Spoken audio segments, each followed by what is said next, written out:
Now, Tuesday at 6:30 p.m., and we're getting ready to have an incredible conversation about power and privilege. So I hope everybody's ready, and here we go.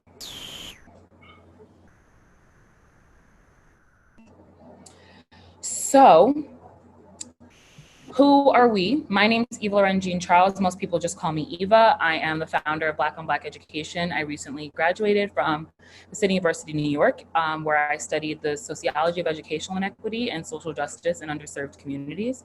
And I'm preparing to start my first year in the classroom in September. So we've got a little bit of time before I'm with my own students, which I'm super excited about. And so I will kick it off to my partner, Dondre, to introduce himself. Hi everyone. Good evening. It's evening, yeah, it's evening. Hi everyone. My name is Dondre. I'm the new team member on Black on Black Education as a creative director. I recently graduated from John Jay College last year with a major in French psychology and African studies. Most of my work relates with education, also in the law field as well. And I will be attending grad school and law school next fall. Perfect. So now it is time to have a few notes so that everyone gets comfortable and feels confident about what we are moving into. And so we created a safe space for unsafe conversations. The conversation about race, as anyone who's been here for the last couple of events and in general, the conversation about race is very uncomfortable. People don't want to have it, and even worse, people don't know how to have it. And so that's what these spaces are specifically for. And so this is a dialogue, it's not a monologue. We're gonna talk a little bit, but we're hoping that people come in, jump off mute with questions, comments, things that they felt while they're hearing anything that we have to say today. And then we wanna make sure that you're actively listening. So it's okay to have come just to listen and to learn, but we do wanna hear your voices. And if you don't feel comfortable sharing your voice, then that is okay, but please be engaged and actively listening so that you are getting absolutely as much as you can out of this conversation.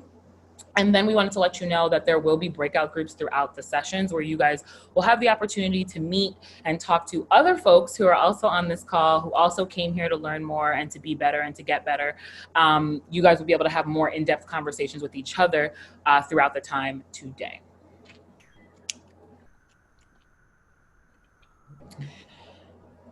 And so we're going to give you guys the opportunity to get to know the people who you're going to be talking to. We're going to break you out into groups for 3 minutes, and we want you guys to answer any of these prompts that are on here. So they're going to be funny and weird, and it's just going to be an opportunity for you to get a little bit more comfortable considering this is such an unsafe conversation. And so we want you guys to respond to either of these 3 prompts. If aliens landed on Earth at 8 p.m. right after this event came, and offer to take you home with them, would you go and why? If you were a wrestler, what would your entrance theme song be? What is that song that gets you hyped up and ready and excited? And if you could bring back any fashion trend from any year before 2020, what would that fashion trend be? Does that have anything to do with the conversation about power and privilege? Absolutely not. And that is the point. Get comfortable, loosen your shoulders. You don't have to be all pent up and upset and uncomfortable because we're about to talk about something uncomfortable. We want to give you the opportunity to laugh and smile before we get into the nitty gritty. So give me some thumbs up across the board, and then we're going to throw you guys into those breakout groups. Welcome back, welcome back. All right, how many people are getting abducted by aliens and like are okay with that? We got a few. Wow, okay. I would be right here on Earth. Like waving at y'all. Have fun up there. Bye. Maybe next time. Welcome back, everybody. It looks like we have everybody back in the room, which I am super excited about. And so we're going to keep it going. Anybody have any like really awesome, cool revelations that they feel like need to be shared with everyone after they found out that their partner was getting sent to outer space? I want to hear it. I made those questions for easy. Yeah. All right. Next slide, Jade. Thank you kindly. So now to tackle the elephant in the room, the reason that we're all here, racism. It's unfortunate. So we are all trying to be anti-racist, right? That is why I've seen some faces that have been in here for all 3 sessions, and then ebbs and flows of other folks. Anti-racism is not a trend, even though it might feel like it, because, you know, we have our BLM posts on Instagram and we have our hashtags and all of that incredible stuff. And so because people do it and then it falls off to the wayside because it's no longer a fad, folks forget that anti-racism is something that we have to be doing every second of every day. And it is a way of life. So being non-racist is not an option. We don't want to just be the opposite of something. We want to be actively trying to end that thing. And so if we're talking about something like racism, considering that it was systemically placed, it has to be systemically reversed. And so I'm not racist is not enough. Anti-racism has to undo 400 years of oppression. That's a long time. So 2 weeks of BLM posts, unfortunately, are not going to do what needs to be done. It's going to be a constant commitment to this change.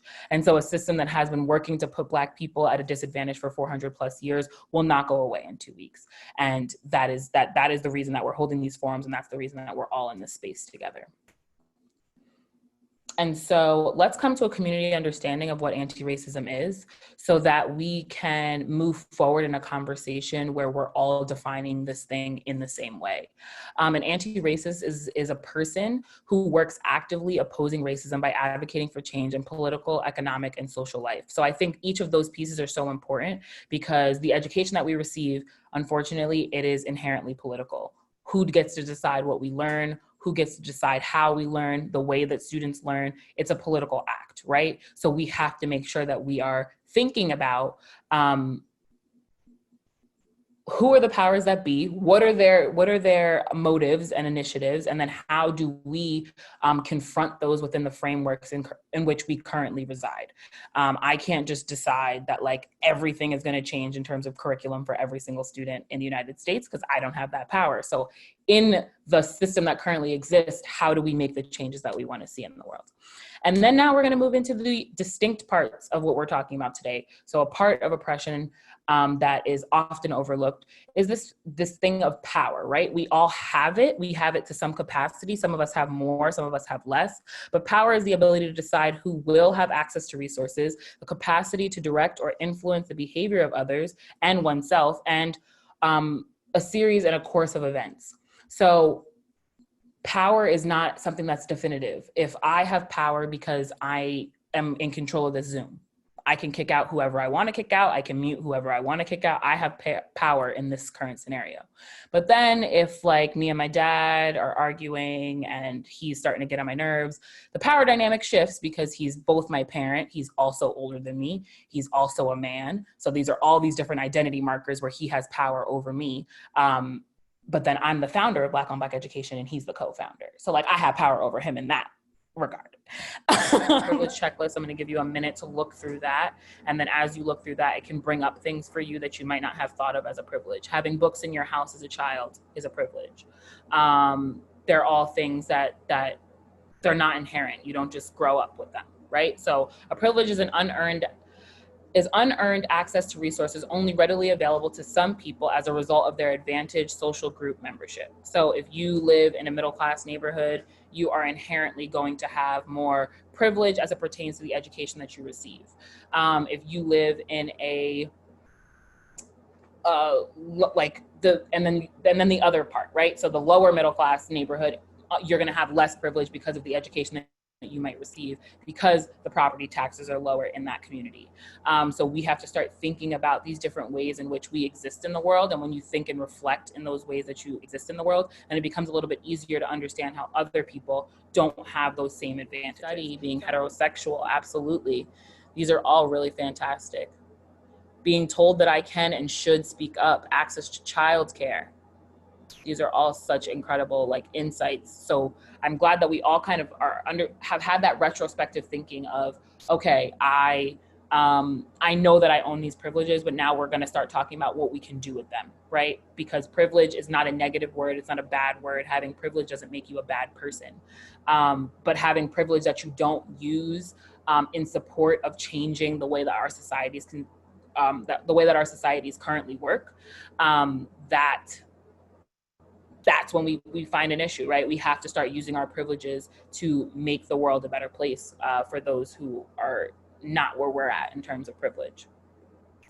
And so we're going to go back to the slides, and we're going to start talking a little bit about history, right? And so in our conversations, we have very much been trying to focus in on systemic racism and looking at what that looks like and what we as individual people and then people who are a part of collectives, how we can move into a space where we are being actively anti-racist and creating policy and practice in our communities and our homes that are actively anti-racist. So we're gonna move on, and I'm going to be quiet so that my partner Dondre can give you guys like a little bit of a historical lens into where we are and how we got to where we currently are. I'm gonna historical context based on redlining. Not sure how many people know what redlining means, but I'm going to give you a little background context of the effects it will have on Black families. So redlining is referred to the federal government practice in the 1930s. And essentially what this map is showing is the ranking neighborhoods to help mortgage lenders determine which areas they were risky. So if you see the blue, the yellow, the red, there's the red parts of the risky areas, yellow is more conscious, blue and green are more safer areas. So the Federal Homeowner Loan Corporation made maps and shaded neighborhoods red that were deemed hazardous. So those risk levels are largely based on numbers on African Americans and immigrants living in the area. And researchers found that those neighborhoods usually had higher temperatures, were often the same ones subjected to discriminatory race-based housing practices a century ago. You can go to the next slide, Jay, please. Thank you. Okay, so as a continued study, 108 urban areas nationwide that were formerly redline neighborhoods of nearly every city study were hotter than the non-redline neighborhoods, some by 13 degrees. The extreme heat had dangerous and sometimes deadly healthy consequences. Extreme heat kills more Americans every year than any other weather-related disaster. And the way how cities are created, cities that had concrete, usually urban heat islands, meaning that they tend to be hotter than the rural surroundings. And research found that 37 cities around the country, formerly redlined neighborhoods, had about half as many trees on average today as the highest rated predominantly white neighborhoods on those maps.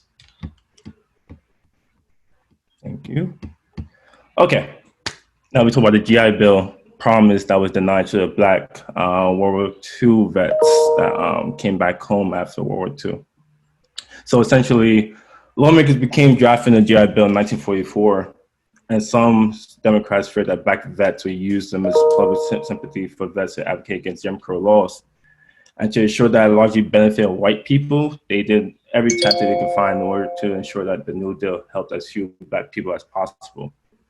And then the GI Bill, in fact, affected Black vets had trouble securing the GI Bill benefits. Some vets could not access benefits because they had not been given an honorable discharge. And much of the larger numbers of Black vets were discharged than their white counterparts. And not being qualified, some Black vets did not qualify, who did qualify could not find facilities that delivered the bill promise. So most Black vets in the vocational training program segregated high schools were unable to participate in activities related to plumbing, electricity, and printing because adequate equipment is only available to white students. And then the post-war housing boom, this almost excluded mostly Black Americans. Though the GI Bill guaranteed low-interest mortgage, they were not administrated by the Veteran Affairs, so they can't co-sign, but they can co-sign, but they can't actually guarantee the loans. And this gave white-run financial institution banks so a free rein to refuse mortgage loans to Black vets. Slide, please. So these are the numbers that have continuous effects today. Since the 1980s, wealth of white families have grown 3 times the rate of Black families. And if the wealth accumulation continues at this rate over the next 30 years, white family households will get $18,000 per year, while only $750 per year will be for Black households. And this was at a point in 1947, only 3,200 veteran guaranteed home loans were only given to Black families. So only 2 families only receive loans out of the 32,000 veterans, Black veterans. Next slide, please. So this is where we're talking about privilege in the sense of white privilege and what the practices of they were to gain based on historical means. So when it comes to education, Black graduates are most likely to be 2 times most likely to be unemployed at graduation. There's a wealth gap. The net worth of typical white families is nearly 10 times greater than of a Black family. With law enforcement, Black Americans are 30% more likely to be pulled over. There's 5 in 10 Black children living in poverty. In the healthcare system, Black women are 4 times more likely to die during childbirth. So essentially, when we talk about privilege, this is a sense of noticing that white privilege is not in a sense that you don't suffer in any way or form, but when your race is not one of them. So what we were going to try to do is have you take this Google form. It's just a quick quiz, 9 questions, for to see what type of privileges that you hold that you probably not thought of before. So right in the comment section, you'll see a quiz I was just posted. You just click onto it. It's a point system. So after you take the test, you click view score, and then you can share in the comments when you finish.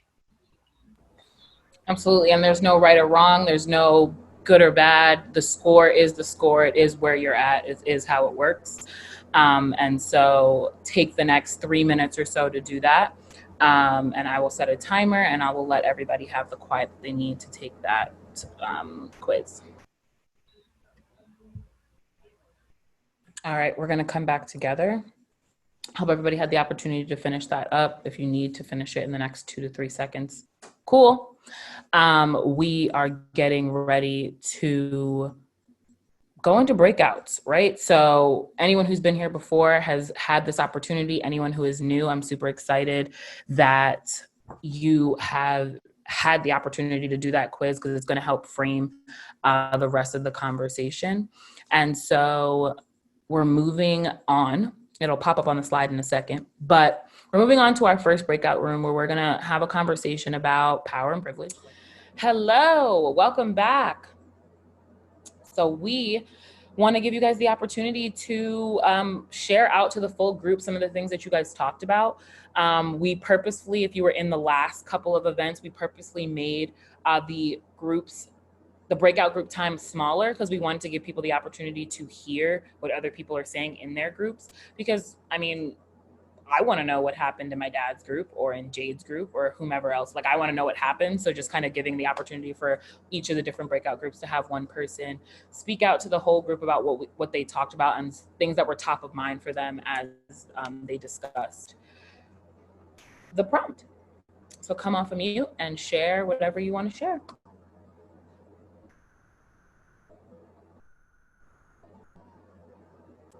Well, I was in your dad's group, so I'll share. One thing as actually your dad said that I know I'm going to be thinking about later is the connection between privilege and gratitude, and trying to, I guess, express gratitude for ways in which we are privileged, but at the same time not letting that be the an impediment to change and progress. I love that. I love that. And him being my father, gratitude has always been something that was ingrained in me, regardless if I wanted to. First day of summer, write 100 things you're grateful for. 100 things. But it has made me a lot. Never 100 things. Are you kidding me? 100? We're not going to get into this because this is a professional matter, but I can find papers where he made me write 100 things that I was grateful for. I got to the point where I was like, I'm grateful for my fingers. I'm grateful for my family. I'm grateful for, it was like, I couldn't figure out what else I'm supposed to use. Back to the topic at hand. Gratitude absolutely helps me understand and frame kind of how I look at the world, right? So if I'm existing in this body, I'm a Black woman, I wear my hair naturally, all of those identity markers have a factor in how I show up in the world. And so, but I'm grateful for the fact that I have hair. There are people who have alopecia who would wish that they have hair on their head and they don't. I can walk, I can talk, I can breathe, I'm outspoken, I am in a financial situation that is absolutely better than a lot of other people. So I'm not diminishing those people's experiences and I'm not propping myself up, but I'm acknowledging my privilege and then again, actively trying to use it to support people. And so if anybody else has anything to share, the floor is completely open. We want to keep kind of discussing particularly the conversation about privilege before we move into the dichotomy of power.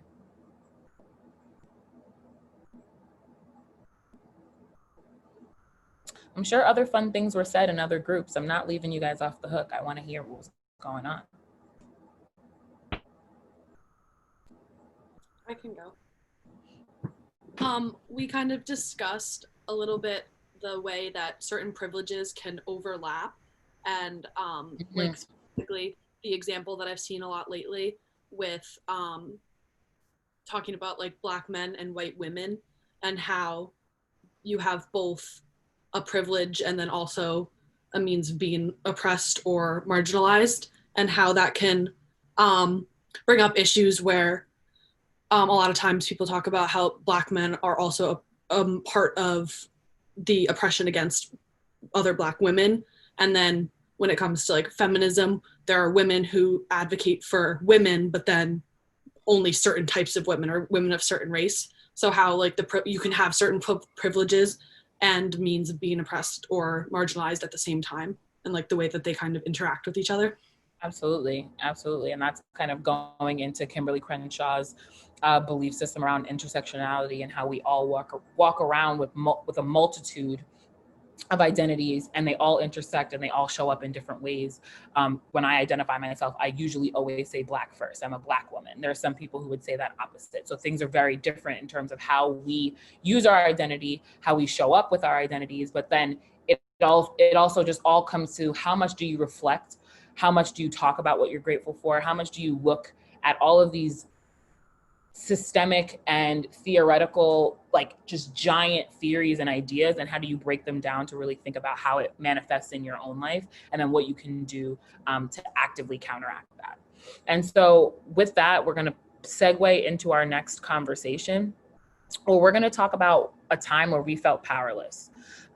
So with all of us being open and honest and vulnerable about our privileges and how we show up in the world in that way, let's start to kind of think about situations where the tides were turned and we felt powerless and we didn't feel like there was something that we could do to change something. I know that right now systems are huge. I want to dismantle it all, but I can't. And so sometimes there's this feeling of like, I'm not doing anything.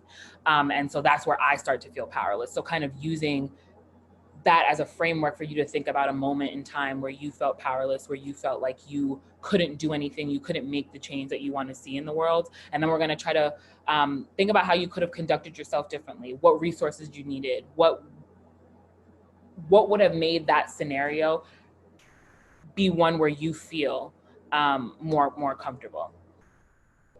So breakout groups coming soon.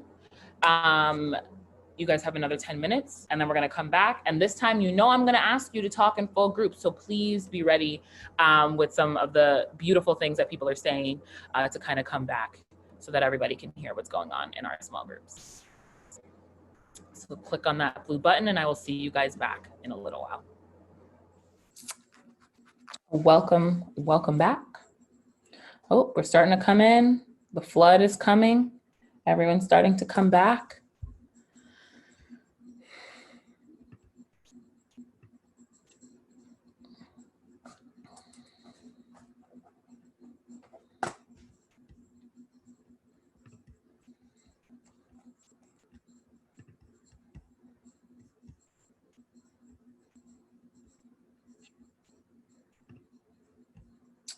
People are still maximizing the last few seconds, but they're coming back. And as we wait for our last few folks to join back in, I want you guys to start to think about how you're going to share and what you're going to share.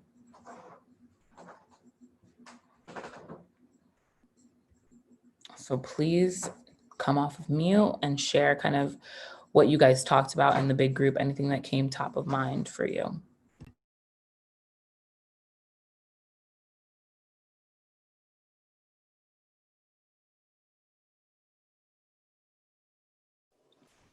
I mean, I'll just quickly say that I'm always heartened by how much we have in common. Like, you know, like as people, you know, we talk about, you know, power and privilege and things that separate us. But I just feel like, you know, without getting into any specifics, that we definitely have far more in common.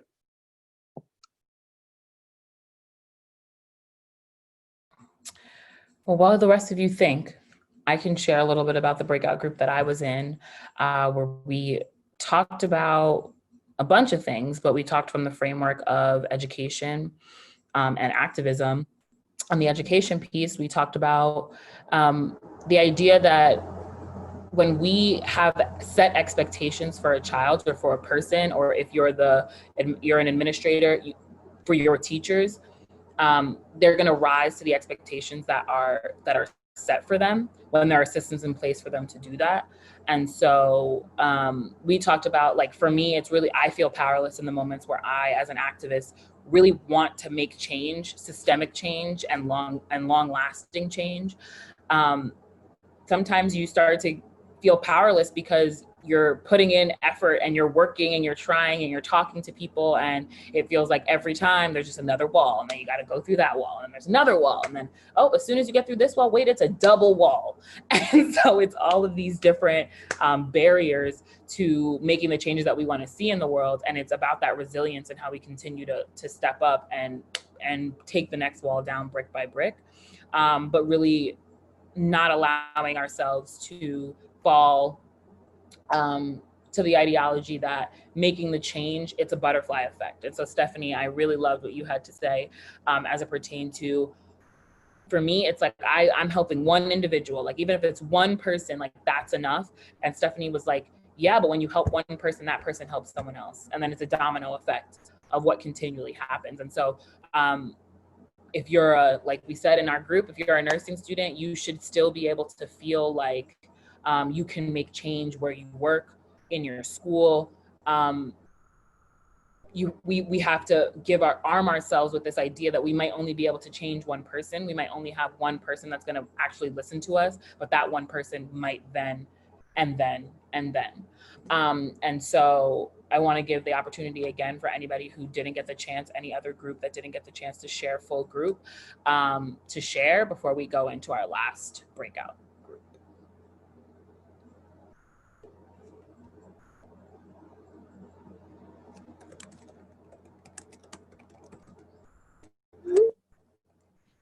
I can share it. So we were in the same group, but there's another little takeaway for me was, you know, sometimes you can see, you know, someone's gender, race, things like that.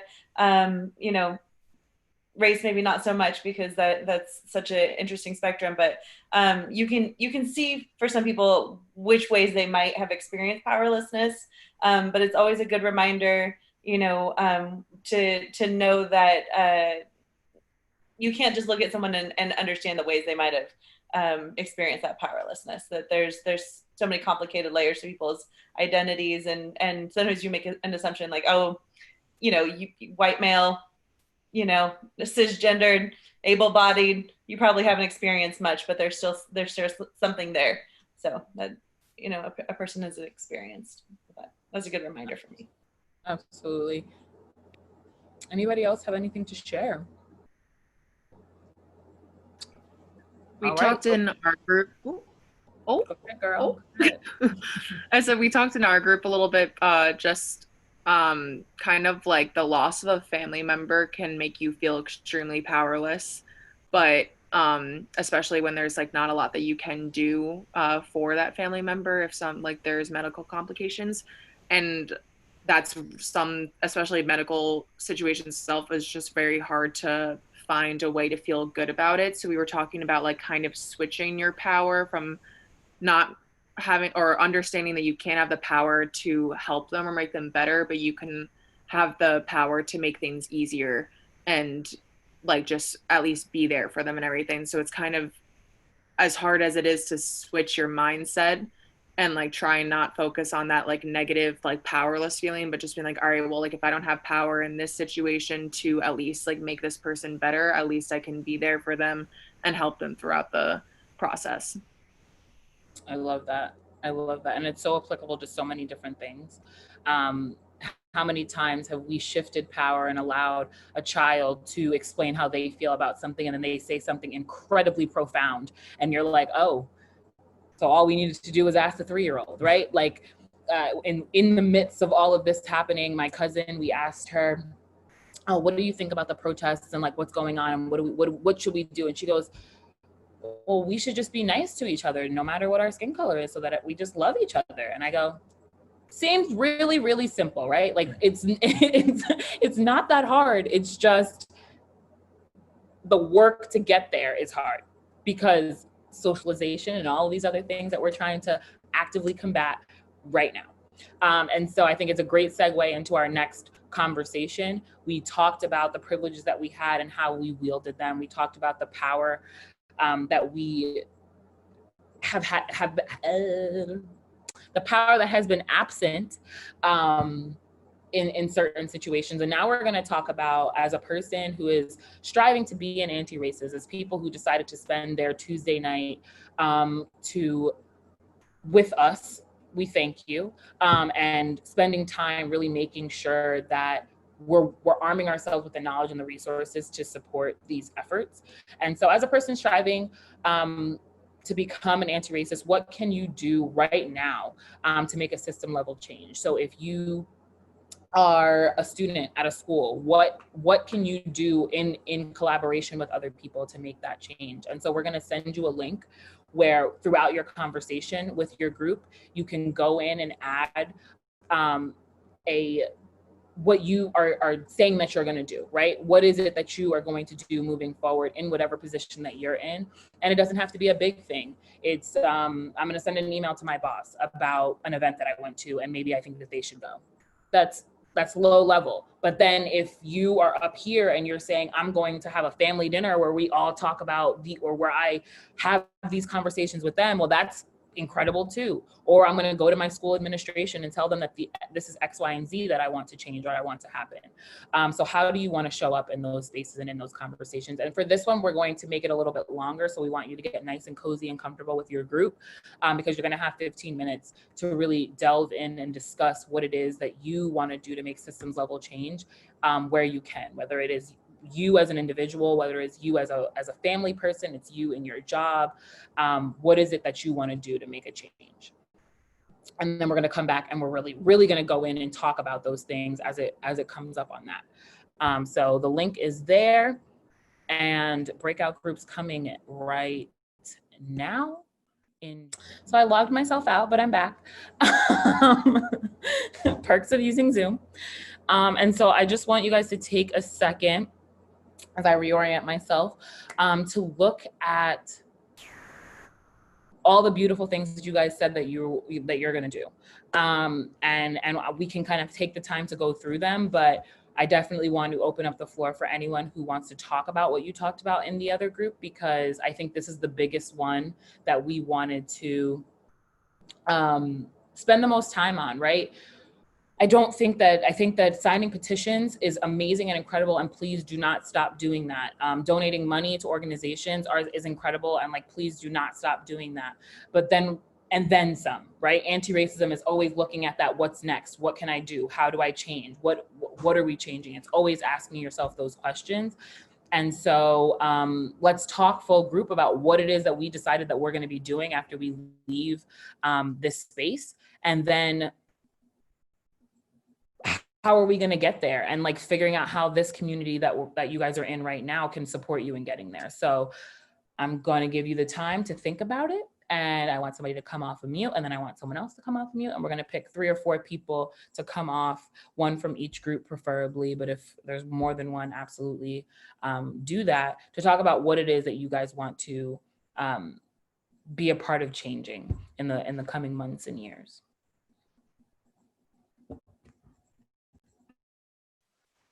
I'll just say real quick, and this is not for me, but I see a number of people who mention hard conversations and hard discussions with family. So if anybody, put that on Padlet, I'm asking you to, to come out and kind of explain to us what that might look like, if you can.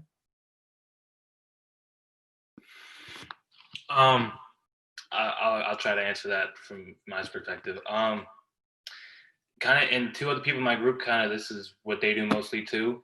I personally find myself in the gray area because I'm finishing school. I don't have a job, so like there's no real higher ups I can go to. So like one of the people I can have these conversations with all the time is my family and friends.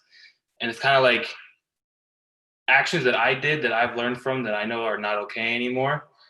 If I see them doing it or them talking about it or them talking about things like that, like I'll step in and open up a dialogue and tell them why it's not okay.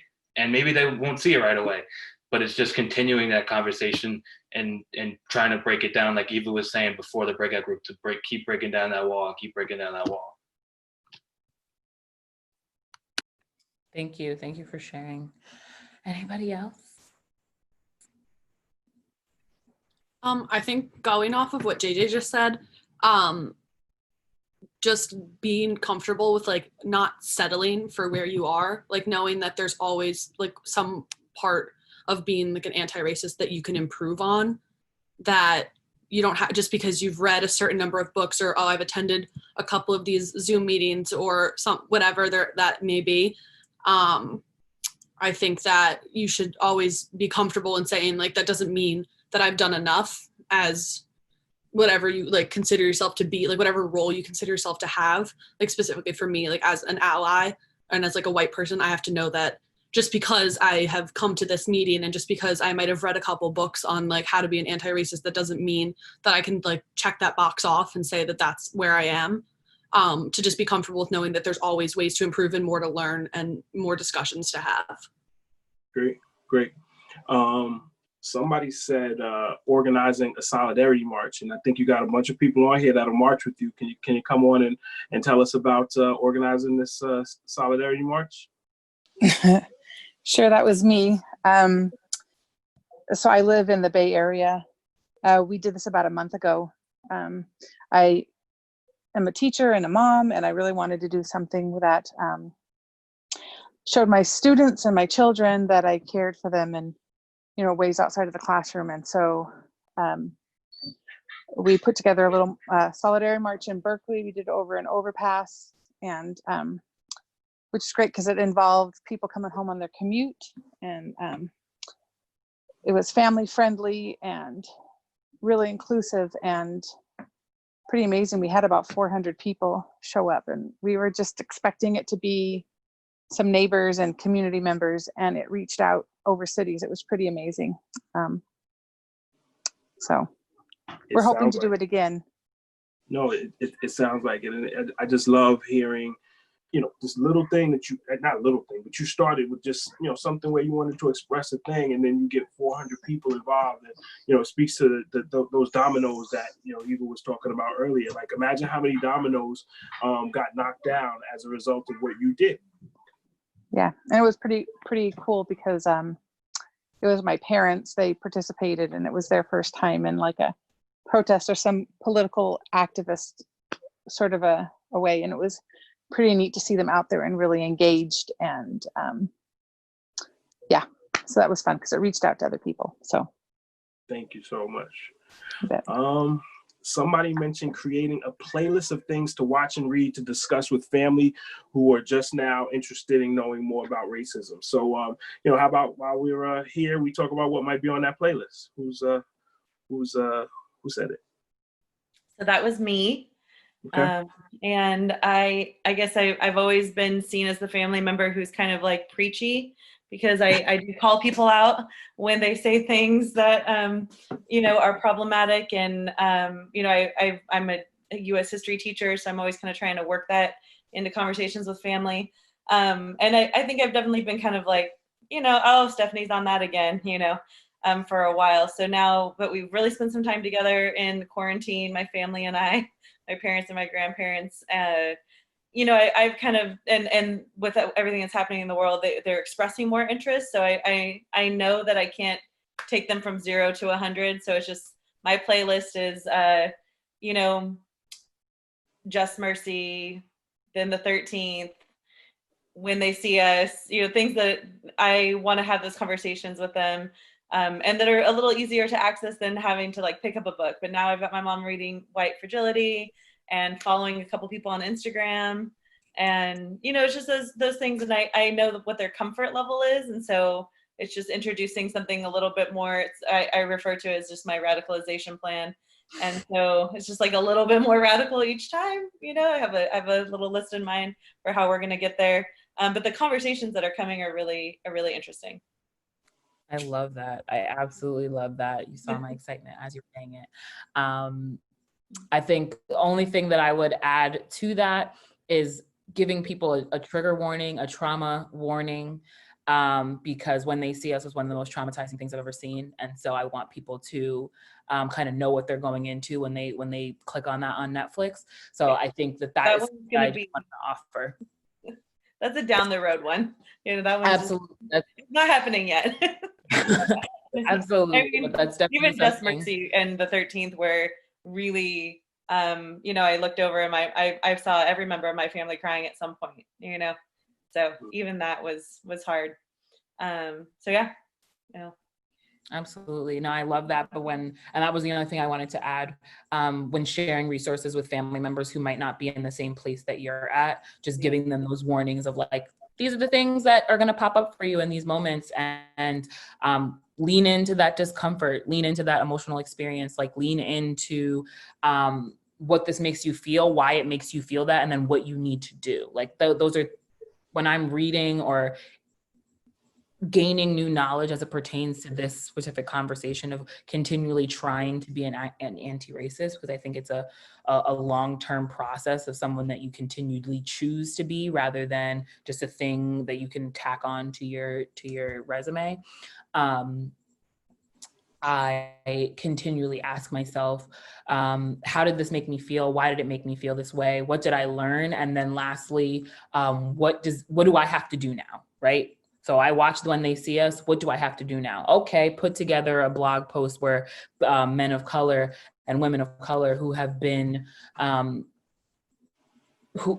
who are more likely to be having closer interactions with the police, put together information for them so that they know what their rights are. Police officers are not allowed to search you. Police officers can lie to you, so that's why you stay silent until you have a lawyer. All of these sorts of things that those kids in When They See Us did not know, so that we can stop having those kids. And unfortunately, the onus has to become on the individual person. In specific scenarios, but we want to arm people and individuals with the knowledge that they need. And that's where my calling is. So anybody who was at the first event, we talked about, where are you coming? Where are you coming? Like, how are you coming to this conversation? Because anti-racist, not everybody's on the front lines. I've only been to one protest. It's not my calling, but putting together events like this are. So figuring out where you fit and then creating ways of being that are anti-racist within those things. And so anybody else, come off of mute. Anything else that was said in this Padlet? I saw somebody talk about attack the money. I need to hear more about that. So that was me. Okay. So essentially, I was talking about attack the money. There's a sense of there's a lot of protesting exactly when we talk about you know, voting and such, and going out and showing awareness, but sometimes it's about the location where you protest. I had a friend of mine, he went protesting, he talked to a cop that gave him pointers of what centers they should protest, and usually money spots. So like in Manhattan, they have locations where millionaires and billionaires, they have like apartment complexes or houses that they just have there for investment in their money. They just have it there so that they can you know, save the money or whatever the case may be. So places such as I don't know, like this place in Harlem, East Side, West Side, don't quote me, I'm not sure which parts, but these are parts that, you know, we were to protest and then show that this awareness, like put money where your mouth is, for I remember the quote was, to give back to communities that don't have the necessary resources in order to be liberated. So usually when we talk about, I know a lot of people say defund the police, this idea like abolish the police, which is not the case. The case behind it usually is to take money away that cops are being overshared in terms of money. They have over $1 billion of funding that they don't really need, where you have places such as education, medical programs that need funding that be shared, because there's no point of having teachers who have to buy their own supplies because they don't have the necessary resources from the schools to provide them with. So when we talk about protests, it's also to see that, you know, have these people also disrupt the cash flow so they can get the money back to communities that given to. That's my point. Absolutely. So last time we talked about the Montgomery bus boycott, right? That was over a year of people committing to put their money where their mouth was. And so that is something that we want to think about and talk about when we're talking to our legislators. Where is the money going? What are we using the money for, and how can it best be allocated so that we have a society where folks who need an incredible education are receiving that incredible education, and then also folks to feel safe and protected and don't feel that they are being brutalized or not seen or looked at by the police departments in their communities. And so how do we use the money and attack the money in a way that reallocates funds? We are trying to refund education. I am not like, that's what when we're talking about systems, we're refunding education. That's what I'm asking for, because people think it's extraordinarily radical to say something like defund the police, which it absolutely is. But when you hear that we've also been defunding education for quite some time in our country, then we're stuck in this place where we say, we have to think about this thing, right? We have to think about how we allocate funds, how we talk about money, where we and how we reallocate money, so that people are being supported in the way that they need to be supported. If somebody's having a mental episode, a police officer is probably not the best person to call, but unfortunately the way our systems work, that is what people are offered with. So when we're talking about making systemic and large changes, we're talking about looking at a society where people have their needs met. And so thank you guys so much for being here, for having this conversation. And we are winding down because somehow an hour and 45 minutes has gone past, and we are at our last 15 minutes in this conversation. And so we want to give you guys the opportunity to ask uncomfortable questions that may not be worded in the perfect way to us and to the whole group, where we can discuss for the next 10-ish minutes anything that is still lingering, any questions that you have, any comments or concerns that you have as it pertains to the conversation that we just had. And then if you also want to add in here what you still want, what you still need, there's so much information. We're thinking our next session is going to be about performative activism and how we show up being activists, not just making sure people look at us like we're activists, or so people think that we're activists, how we can actually be active, and creating a working space where we can all do that together. So I say all of that to say, please come off of mute with any questions, comments, concerns that you have before we round out the end of our conversation.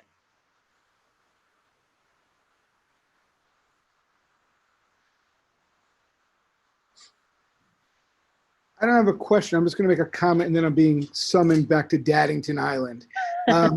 But I just want to thank you guys for organizing this, and for the folks in my breakout room. It was a great conversation. Could have done that without you. So thank you guys so much. Appreciate it, and looking forward to more. So thank you all. Have a great night. Thank Absolutely. you. Have a great night. I actually have a question. So there's something that I've seen, not only like myself, but my friends struggle with a little bit, is when you're trying to have informative discussion with other friends or family members, when is it a point to know that you need to, I don't like the word give up at all, but know that they're trying to win an argument rather than have a discussion. So when is the right time to say, I need to save my energy for somebody, and I hate the way that I'm saying this again, like worth having this discussion with in a way?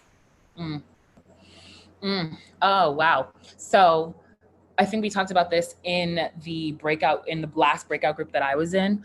I know my limits. So know your limits. I think that's the only thing that I can offer to answer that question. And I think there might be people who are more well equipped to answer it than I am. But since we're here, I think I know my limits, right? So if I'm having a discussion with someone and I feel like I'm not even being heard, and I feel within myself that I am not listening, right? I've gotten myself to the point where I'm on defense mode and I'm upset because the person has either attacked something that I hold as a core value. I know that that is the time for me to exit stage left, right?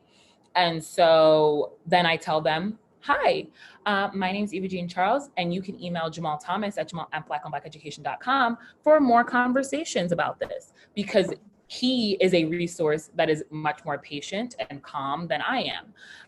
And so I think the best thing for you to do in those instances is say, okay, I don't have the tools anymore to engage in this conversation anymore.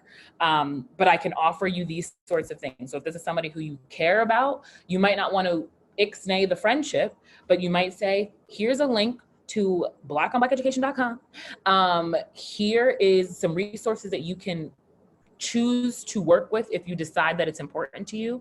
And I no longer have the energy to fight with you about this thing. So I'm going to take a step back, but maybe these people can help you. And then giving them another resource that they can go to choose if they're going to use it or not.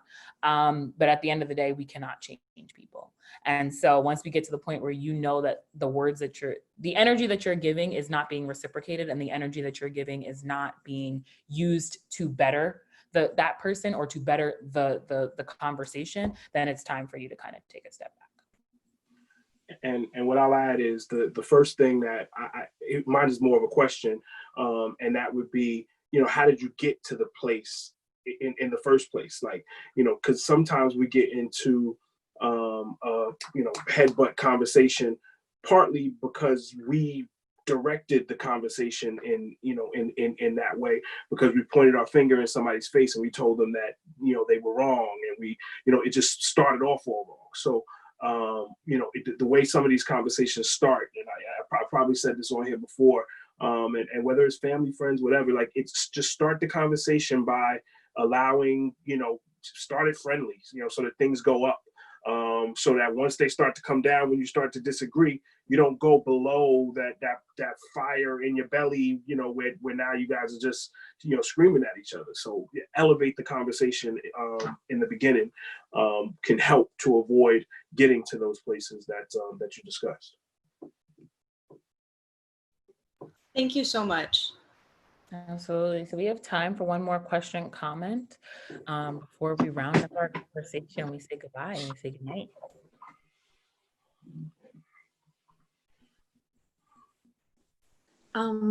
I have one. Yes.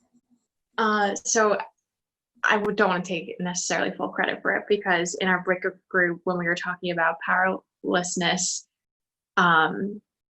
when we kind of finished discussing our experiences, John had brought up, how do we go from feeling powerless to feeling empowered? And I wouldn't necessarily say that there's one correct answer. And I think if everyone chose to, take that with them and like reflect of just in your experiences, how you felt powerless to becoming empowered. My instance was just time and experience. As you experience an instance more, you may feel better about approaching a situation. But I guess my question to the Black on Black team is, in our times of powerlessness, how do we switch the narrative to becoming empowered? Absolutely. I think it's, and anybody else can answer this question after I'm done saying my piece, but I feel like a great way to think about it is to really affirm for yourself that you are powerful outside of what you're doing currently, right? So right by my bed every morning, I'm strong, I'm enough, I'm powerful, I'm smart, I'm beautiful, like all of those things that you don't necessarily wake up every day feeling, affirming for yourself that you're powerful. And when you affirm for yourself that you're powerful, and then you step into a situation where someone wants to make you feel powerless, or even a situation where your brain is telling you that you're powerless, that other part in your brain that you've created a habit that continues to tell you that you're enough and that you can do it and that you're powerful, it will start to be louder than the voice that tells you that you're powerless. Because when we really think about it, none of us are powerless, right? not completely, right? So if you're incarcerated, yeah, pretty much they've taken what you got. But there are some people who come out of prison a very, very different person than they went in. And the only person that could have made that a reality is them. They had to decide that they were going to use that experience to make them better. Now, am I saying that we should go to prison? Do not do that. That is terrible. I am saying that we have to use our minds and our brains and the information that we consume to make us feel powerful. Reading more and having more knowledge is going to make you feel powerful inherently, because when someone says something that's not rooted in fact and not based off of anything that is real, and you say, oh, but this study from this place and that was published in this time says boop, boop, boop, boop, boop, boop, boop. Now you feel powerful because you realize that you have actual tangible evidence for what it is that you're saying. So there are so many different ways to make yourself feel powerful, but I think it all starts with the knowledge that you have and the mindset that you bring to whatever conversation that you're having. And so with that, on that note, yes. And on that note, it's just about that time for us to close out. We definitely want to thank each and every one of you guys for being here. We truly appreciate you guys spending your Tuesday evening with us. If you could help me with a roaring round of applause for Miss Kayla Heyman and Jay Pagel, as well as Dondres. We could not have done this, without them. They are a fantastic part of this team, and we truly, truly, truly appreciate them. And they are looking very stylish tonight. Like they look, like kind of incredible. Like they have these Black on Black education shirts on that you guys can all get. Kayla's gonna put the link inside of the chat. So if anybody wants to, grab a shirt, Christmas is coming soon. So it's never too late. So we definitely appreciate the time. We do have a couple of other things coming up, and a couple of things we just want to leave you guys with. On the Black on Black Education website, and the link will be here as well. We have a couple of demand action emails. So it's a specific resource that allows you to communicate directly with your schools in your neighborhoods, as well as communicate with policymakers in the neighborhoods to demand that they provide you with some type of information on what they are doing to be a part of this conversation that we're all discussing. So you guys can go to the site and find the demand action link to send emails out to those folks. I mentioned the t-shirts to you. Please, support Black on Black education and, buy black businesses and all that good stuff. You will, if you walk around with these t-shirts, people are going to come up to you and they're going to ask you about it, and you can send them. It happened to me today. It happened to me in the school today. So we also have the Black Education Conference coming up. This is going to be an incredible event that we are super duper excited about. We have some incredible participants. There's going to be workshops. There's going to be panel discussions. And we're going to be communicating around what the future of education looks like in the Black communities. Educational justice is every bit as important as criminal justice, and we're going to focus our attention on that. We do have a bunch of resources on the website. We have some anti-racist resources. We have some resources that relate to cultural appropriate pedagogy. You guys can check all of that out on the site. If you're interested in seeing what's going on in Black education, you can check out our newsletter. That link will be in the chat as well. And if anybody cares to donate, it definitely helps us to continue to do this work. To take care of some of the administrative costs that we have for doing this. It's definitely takes a lot of time and effort. So we definitely appreciate anything that anybody has a willingness to share. So if anybody doesn't have any more questions or concerns, I'll turn it back over to Eva to quickly close out. Yes. So thank you again. We made our announcements. If you sign up for our newsletter, you will have all the information that you need about what Black on Black Education is doing. You can reach out to me at eva@blackonblackeducation.com. You can reach out to my dad at jamal@blackonblackeducation.com. You can reach out to any other person on the team at blackonblackeducation@gmail.com. And please, keep supporting us. We love hosting these things. We love seeing you all here. And we absolutely love being able to arm people with the knowledge to feel powerful. And so I thank you guys so much for being here, for spending your Tuesday night with us. And I give a big, warm virtual Zoom hug from Black on Black Education to you. Thank you so much. And the last thing that we're going to ask is, Jade, can you take the slides off the screen? We're asking everybody to get off of, put themselves on the camera. What am I saying? Oh, gallery view. Put your camera on, click gallery view, take out your phone, take out your Instagram, and we're going to take a picture and put it on our stories, and we're going to tag at Black on Black Education so that everybody knows that this is the place to be on Tuesday nights or whenever else we do these things. Smile. Thank you guys so much. Tag Black on Black Education. We will see you next time. Good night. Peace out, everybody. Thank you. Thank you. More than welcome, guys.